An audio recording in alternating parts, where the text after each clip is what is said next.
Très heureuse de vous retrouver, mesdames et messieurs. Il est 11h30 à Kinshasa. 4 janvier 1959, 4 janvier 2024, cela fait exactement 65 ans depuis que la RDC commémore la fête des martyrs de l'indépendance. Journée chômée payée sur toute l'étendue de la République démocratique du Congo, une journée historique dédiée aux martyrs qui a coïncidé avec la défaite de V-Club contre Mikado et l'annulation du meeting de l'Abaco à la place Imka, qui ont dégénéré pour demander les départs de Belges sur le sol congolais. Plus d'explications dans ces commentaires.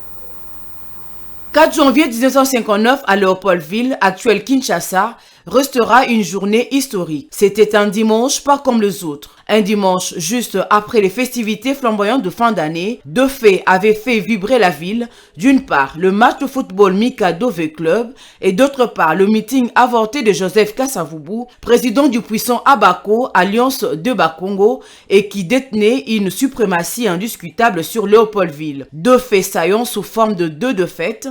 La défaite inattendue de V-Club et l'annulation du meeting du très populaire Kasavubu, meeting programmé sur la place Imka au quartier Rinken, actuel Matongé. Au sortir du stade Roi-Baudouin, actuel Tata Raphaël, la foule de supporters déçus s'est mêlée comme un augure fatal à celle des adeptes abakistes en colère. C'est l'explosion. Le feu de brousse, l'équinoxe de janvier. Le feu de brousse a aussitôt gagné le quartier populaire de la cité de Rond-Point-Victoire et la place Imka au quartier Rinkin, Matongé, Fonkobel, Kinshasa, Saint-Jean, actuel Lingwala, Kintambo, tout ça pris d'assaut par les ordres endiablés, mais ingrédients insolites et particulièrement inflammables. Tout symbole qui portait de près ou de loin l'image de la colonisation était systématiquement pillé ou saccagé. Les poteaux indicateurs, les écoles et les églises Saint-Pierre et Saint-Paul, notamment les sites de loisirs et la piscine Funa,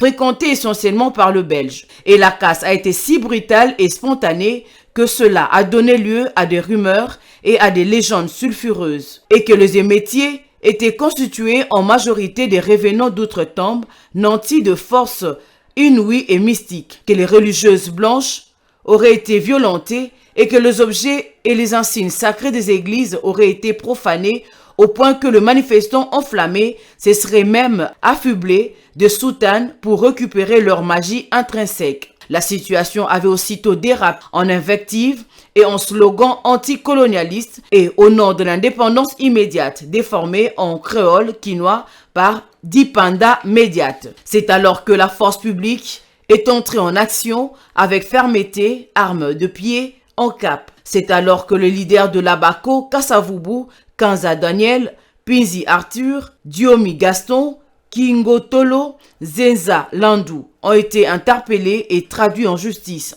Les événements vont alors courir de plus en plus vite et de façon presque immaîtrisée par l'administration coloniale belge. Les leaders Abaco finiront par être libérés et le 13 janvier 1959, le roi de Belge prononcera une allocution historique, laissant pour la première fois le projet de l'indépendance du Congo, mais sans précipitation funeste. Réponse des partisans de l'Abaco, alors le parti politique congolais le plus radical et en même temps le plus populaire dans la province de Léopoldville, Beto Kaka Dipanda Médiate, qui veut dire « Nous voulons l'indépendance immédiatement ». On connaît la suite. La tenue en catastrophe de la table ronde de Bruxelles du 20 janvier au 21 février 1960. La libération en catastrophe de Patrice Emery Lumumba et son acheminement à Bruxelles comme participant à part entière aux assises. L'annonce en catastrophe de la date de l'indépendance du Congo le 30 juin 1960. Parlons politique, le candidat malheureux à la présidentielle du 20 décembre 2023, Théodore Ngoï, a saisi le mercredi 3 janvier 2024 la Cour constitutionnelle. Il l'a fait en contestation de la régularité du processus électoral. Le candidat numéro 17 veut que la Cour constitutionnelle annule les élections du 20 décembre dernier à cause de nombreuses irrégularités qui, selon lui, ont émaillé ces processus électoraux. Suivez. Théodore Ngoï, candidat malheureux à la présidentielle, est allé déposer sa requête à la Cour constitutionnelle en contestation de l'élection présidentielle du 20 décembre dernier. Pour lui, la Haute Cour doit constater les irrégularités qui ont émaillé le processus électoral et déclarer l'annulation des scrutins du 20 décembre. Sur base des éléments qu'il a pu réunir comme preuve, Théodore Ngoï promet de démontrer au juge constitutionnel les failles de la centrale électorale. J'ai déposé une requête en contestation de la régularité du processus, c'est-à-dire notamment des opérations de vote, des dépouillements, des résultats auxquels ces élections qui ont été un simulacre ont donné lieu.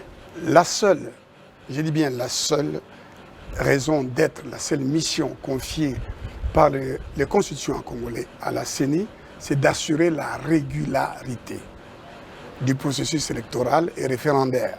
Ici, c'est le processus électoral. La CENI a-t-elle assuré la régularité? Nous allons le démontrer, mais toute la Cour constitutionnelle sait que la CENI n'a pas assuré la régularité. J'ajoute que le juge constitutionnel, en tant que juge électoral, n'est que le juge de la régularité.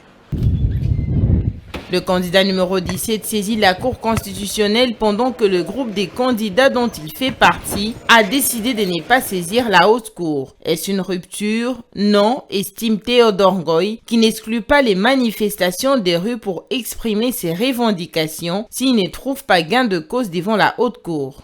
Je me suis entretenu librement et longuement avec l'un des candidats présidents de la République avec qui nous partageons la même conviction que la CENI a à l'avance programmé d'organiser non pas une élection mais un simulacre qui profiterait à celui qui a été proclamé.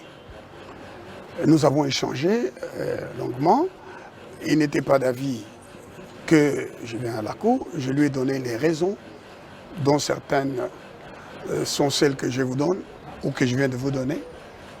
Par loyauté, pas sous un homme loyal. Selon la loi électorale, la Cour constitutionnelle dispose de 7 jours pour traiter la requête de Théodore Ngoï. Il reste le seul requérant pour l'annulation de cette élection. Après traitement de sa requête, la publication des résultats définitifs interviendra le 12 janvier prochain. Terminant en santé, le paludisme sévit au Kenya, l'Afrique de l'Est en proie à des conditions climatiques improbables et les combats contre l'une des principales causes de mortalité dans la zone. Selon l'OMS, n'est pas gagné. Suivez. Le paludisme sévit au Kenya, l'Afrique de l'Est est en proie suite à des conditions climatiques improbables. C'est le combat contre l'une des principales causes de mortalité dans la zone qui, selon l'OMS, n'est pas gagné. À 76 ans, Wilson Mutai a récemment perdu son ami de suite de cette pathologie, l'agriculteur et l'homme d'affaires totalement résigné. J'ai été transporté à l'hôpital et quand je suis arrivé, on m'a fait passer un test sanguin. On m'a découvert le paludisme. Mais l'hôpital n'avait pas de médicaments. J'ai dû chercher un médecin privé pour me soigner à la maison. Et les changements climatiques obligent les organismes de recherche à faire front commun afin de trouver une solution face aux différentes causes de la maladie. La raison pour laquelle nous avons mis en place une station météorologique dans cette région, c'est dans le but de capturer différentes conditions environnementales, comme la température, l'humidité, la vitesse et la direction du vent, pour être en mesure de vraiment comprendre comment ces différents composants du climat peuvent influencer la population et également influencer les tendances de la maladie que nous avons ici. Outre la station météorologique, nous piégeons également des moustiques dans cette région et nous surveillons la population de moustiques à différents moments de l'année. Nous surveillons les agents pathogènes que les moustiques transportent. La Corne de l'Afrique a récemment connu de terribles inondations qui ont dégradé considérablement les conditions sanitaires déjà si précaires dans la région. Avec l'augmentation de la température, des précipitations et de l'humidité, il y a plus de reproduction. Il y a plus de sites de reproduction, il y a donc un risque élevé de transmission de maladies à transmission vectorielle comme le paludisme, la dengue, la fièvre dans la vallée du Rift et le chikungunya. Le rapport 2023 de l'OMS indique environ 249 millions de cas de paludisme dans le monde, soit 16 millions de plus qu'avant la COVID-19.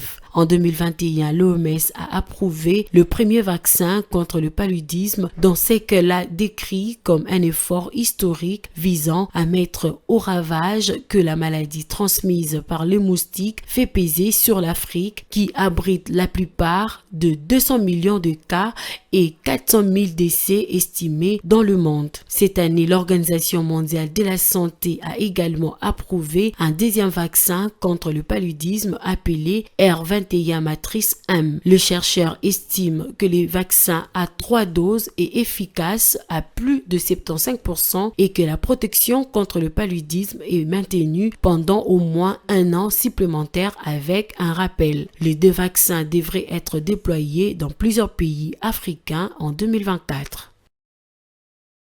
Ces bulletins, mesdames et messieurs, merci de l'avoir suivi. Restez branchés sur nos antennes.